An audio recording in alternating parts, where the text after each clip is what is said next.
Friends, welcome back to my channel your online teacher. നാളത്തെ ബിസിനസ്സിൻ്റെ question പേപ്പറിൽ ഈ 5 ചോദ്യങ്ങളില്ലാതെ ചോദ്യപേപ്പർ ഉണ്ടാവില്ല എന്ന് തന്നെ നമുക്ക് പറയാം. അത്രയും ഇമ്പോർട്ടൻ്റ് ആയിട്ടുള്ള എല്ലാ തവണയും ചോദിക്കുന്ന 5 ചോദ്യങ്ങളാണ് നമ്മൾ ഇന്നത്തെ വീഡിയോയിൽ നോക്കാൻ വേണ്ടിയിട്ട് പോകുന്നത്. ആദ്യത്തെ ക്വസ്റ്റ്യൻ ആണ്, explain the elements of communication by drawing a diagram. ഒരു ഡയഗ്രാം വരച്ചുകൊണ്ട് കമ്മ്യൂണിക്കേഷൻ്റെ എലമെൻറ്റ്സ് എക്സ്പ്ലെയിൻ ചെയ്യാൻ പറഞ്ഞിട്ട്. അപ്പോൾ കമ്മ്യൂണിക്കേഷൻ്റെ ഡയഗ്രാം നമ്മൾ വരയ്ക്കണം. ഇതാണ് കമ്മ്യൂണിക്കേഷൻ്റെ ഡയഗ്രാം. ഈ ഡയഗ്രാം നിങ്ങൾ എന്തായാലും വരയ്ക്കണം. എന്നിട്ട് നമ്മൾ ഓരോന്ന് എക്സ്പ്ലെയിൻ ചെയ്യണം. സെൻഡർ എന്ന് പറഞ്ഞിട്ടുണ്ടെന്നുണ്ടെങ്കിൽ ആരാണോ മെസ്സേജ് സെൻഡ് ചെയ്യുന്നത് അയാളാണ് സെൻഡർ. കമ്മ്യൂണിക്കേഷൻ സ്റ്റാർട്ട് ചെയ്യുന്നത് ഇയാളാണ്. ദെൻ മെസ്സേജ് എന്ന് പറഞ്ഞാൽ കമ്മ്യൂണിക്കേഷൻ്റെ സബ്ജക്റ്റും ആക്ടർ, അതാണ് മെസ്സേജ് എന്ന് പറയുന്നത്. അത് വേർഡ്സ് ആകാം, ഫാക്ട്സ് ആകാം, ഐഡിയാസ് ആകാം. മൂന്നാമത്തേതാണ് എൻകോഡിങ് എന്ന് വെച്ചാൽ ആ ഐഡിയനെ സെൻഡർ എന്ത് ചെയ്യും, മീനിങ് ഫുൾ ലാംഗ്വേജിലേക്ക്, അതായത് വേർഡ്സ്, ആക്ഷൻ, പിക്ചർ, ഡയഗ്രാം ഒക്കെ യൂസ് ചെയ്ത് മീനിങ് ഫുൾ ലാംഗ്വേജിലേക്ക് മാറ്റുന്നതാണ് എൻകോഡിങ്. ദെൻ മീഡിയ എന്ന് പറഞ്ഞിട്ടുണ്ടെന്നുണ്ടെങ്കിൽ ഇത് ഏത് മീഡിയത്തിലൂടെയാണ് മെസ്സേജ് പാസ് ചെയ്യുന്നത്, അതാണ് മീഡിയ. ദെൻ ഡീകോഡിങ് എന്ന് പറഞ്ഞാൽ റിസീവർ എന്ത് ചെയ്യും, ആ കിട്ടിയ സിമ്പിൾസ്, സെൻഡറിൽ നിന്ന് കിട്ടിയ സിമ്പിൾസ് മീനിങ്, ആ ഒരു മെസ്സേജിന് മീനിങ് കിട്ടാൻ വേണ്ടിയിട്ട് അതിനെ മീനിങ് ഫുൾ മെസ്സേജിലേക്ക് കൺവേർട്ട് ചെയ്യും. ദെൻ റിസീവർ എന്ന് പറഞ്ഞാൽ ആർക്ക് വേണ്ടിയിട്ടാണ് മെസ്സേജ് അയച്ചത്, ആരാണോ മെസ്സേജ് റിസീവ് ചെയ്യേണ്ടത് അയാളാണ് റിസീവർ. ഫീഡ്ബാക്ക് എന്ന് പറഞ്ഞാൽ ആ ഒരു റിസീവറുടെ ഭാഗത്തു നിന്നുള്ള റിയാക്ഷൻ, റിപ്ലൈ അല്ലെങ്കിൽ റെസ്പോൺസ്, അതാണ് ഫീഡ്ബാക്ക്. ദെൻ നോയ്സ് കൂടിയുണ്ട്, അതായത് ഈ എൻറ്റയർ കമ്മ്യൂണിക്കേഷന് തടസ്സം വരുത്തുന്ന എന്തിനേയും നമ്മൾ നോയ്സ് എന്ന് പറയും. രണ്ടാമത്തെ ഇമ്പോർട്ടൻറ്റ് ക്വസ്റ്റ്യൻ നോക്കാം, briefly explain any 5 sales promotion technique. ഏതെങ്കിലും 5 സെയിൽസ് പ്രൊമോഷൻ ടെക്നിക്കുകൾ എക്സ്പ്ലെയിൻ ചെയ്യാനാണ് പറഞ്ഞിരിക്കുന്നത്. സെയിൽസ് പ്രൊമോഷൻ ടെക്നിക്ക് എന്ന് പറഞ്ഞിട്ടുണ്ടെന്നുണ്ടെങ്കിൽ കുറഞ്ഞ സമയം കൊണ്ട് പെട്ടെന്ന് സെയിൽസ് കൂട്ടുന്നതിന് വേണ്ടിയിട്ട് ചെയ്യുന്ന കാര്യങ്ങളാണ്. അതിലാണ് ആദ്യത്തേത് റിബേറ്റ് എന്ന് പറഞ്ഞിട്ടുണ്ടെന്നുണ്ടെങ്കിൽ സ്പെഷ്യൽ ഒക്കേഷൻസിലൊക്കെ വാങ്ങിക്കുകയാണെന്നുണ്ടെങ്കിൽ പ്രൈസിൽ കൊടുക്കുന്ന ഡിഡക്ഷനെയാണ് റിബേറ്റ് എന്ന് പറയുന്നത്. ദെൻ ഡിസ്കൗണ്ട് എന്ന് പറഞ്ഞിട്ടുണ്ടെന്നുണ്ടെങ്കിൽ കസ്റ്റമേഴ്സിനെ അട്രാക്ട് ചെയ്യാൻ വേണ്ടിയിട്ട് പ്രൈസിൻ്റെ ഒരു സർട്ടൻ പെർസെൻറ്റേജ് കുറച്ച് ഡിസ്കൗണ്ട് കൊടുക്കും.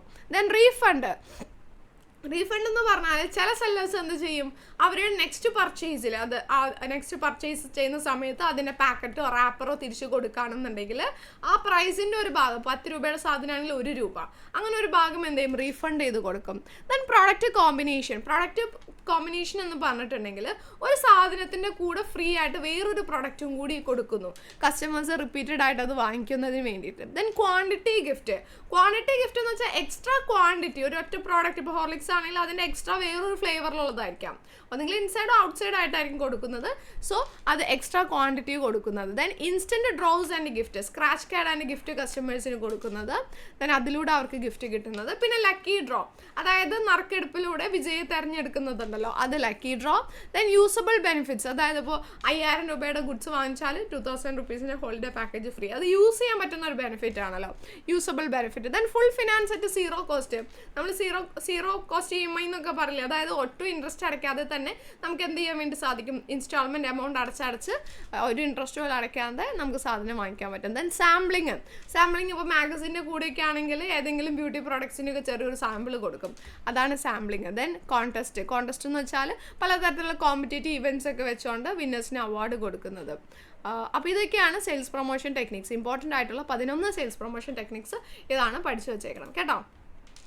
മൂന്നാമത്തെ ക്വസ്റ്റ്യൻ ആണ് Henri Fayol's 14 principles of management. Henri ഫയലിൻ്റെ 14 പ്രിൻസിപ്പിൾസ് ഓഫ് മാനേജ്മെൻറ്റ്. ഹെൻറി ഫയലിൻ്റെ 14 പ്രിൻസിപ്പിൾസിൽ ആദ്യത്തേതാണ് ഡിവിഷൻ ഓഫ് വർക്കിൽ പറയുന്നത്, ഒരു എൻറ്റയർ ടാസ്ക് ഒരാളെ ഏൽപ്പിക്കുന്നതിന് പകരം അതിനെ ചെറിയ സിമ്പിൾ ടാസ്കുകളാക്കി ഡിവൈഡ് ചെയ്തിട്ട് അത് ഓരോരുത്തർക്കുമായിട്ട് കൊടുക്കുക. അപ്പോൾ അതിലൂടെ എന്താണ്, ആ ചെറിയ ടാസ്ക് റിപ്പീറ്റഡ് ആയിട്ട് ചെയ്യുന്നതിലൂടെ അവിടെ സ്പെഷ്യലൈസേഷൻ ഉണ്ടാകും, വർക്ക് എഫിഷ്യൻ്റ് ആകും. രണ്ടാമത്തേത് അതോറിറ്റി ആൻഡ് റെസ്പോൺസിബിലിറ്റി. അതോറിറ്റി എന്ന് പറഞ്ഞാൽ പവറാണ്, റെസ്പോൺസിബിലിറ്റി എന്ന് പറഞ്ഞാൽ ഒബ്ലിഗേഷൻ ആണ്. സോ അതോറിറ്റി റെസ്പോൺസിബിലിറ്റി നമ്മളൊരു ബാലൻസ് വേണമെന്നാണ് അതിൽ പറയുന്നത്. മൂന്നാമത്തേത് ഡിസിപ്ലിൻ. ഒരു ഓർഗനൈസേഷനിൽ ഡിസിപ്ലിൻ ഉറപ്പ് വരുത്താൻ വേണ്ടിയിട്ട് അവിടെ എല്ലാ തരത്തിലുള്ള റൂൾസ് ആൻഡ് റെഗുലേഷൻസ് വേണം. യൂണിറ്റി ഓഫ് കമാൻഡ്, ഒരു സുപ്പീരിയറുടെ അടുത്തത് മാത്രമാണ് ഒരു സബോർഡിനേറ്റ് ഓർഡേഴ്സ് സ്വീകരിക്കാൻ പാടുള്ളൂ. യൂണിറ്റി ഓഫ് ഡയറക്ഷൻ, എല്ലാവരുടെയും ലക്ഷ്യം ഒന്നായിരിക്കണം. പല ഡിപ്പാർട്ട്മെൻറ്റ്സ് ഉണ്ടാകും, പക്ഷേ ഇവരുടെയൊക്കെ ലക്ഷ്യം എന്താണ്, ഓർഗനൈസേഷൻ്റെ ഗോൾ അച്ചീവ് ചെയ്യാന്നുള്ള ഒരൊറ്റൊരു ഡയറക്ഷനിലായിരിക്കണം ഉണ്ടാവേണ്ടത്.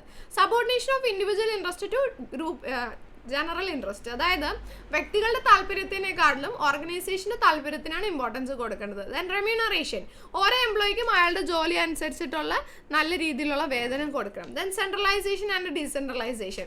സെൻട്രലൈസേഷൻ എന്ന് വെച്ചാൽ വളരെ കുറച്ച് പേര് ചേർന്ന് തീരുമാനം എടുക്കുകയാണെങ്കിൽ അതാണ് സെൻട്രലൈസേഷൻ. എല്ലാവരും കൂടി ചേർന്ന് ഡിസ്കസ് ചെയ്ത് തീരുമാനം എടുക്കുന്നെങ്കിൽ അതാണ് ഡീസെൻട്രലൈസേഷൻ. ഇത് തമ്മിലൊരു ബാലൻസ് വേണം. Then scalar chain. Scalar chain എന്ന് പറഞ്ഞാൽ ഒഫീഷ്യൽ ചെയിൻ ഓഫ് കമാൻഡ് ആണ്. ഇതൊരു ഹൈറാർക്കിക്കൽ ഓർഡർ ആണ്, ഹൈയിൽ നിന്ന് ലോയിലേക്കുള്ള ഒരു ഓർഡർ.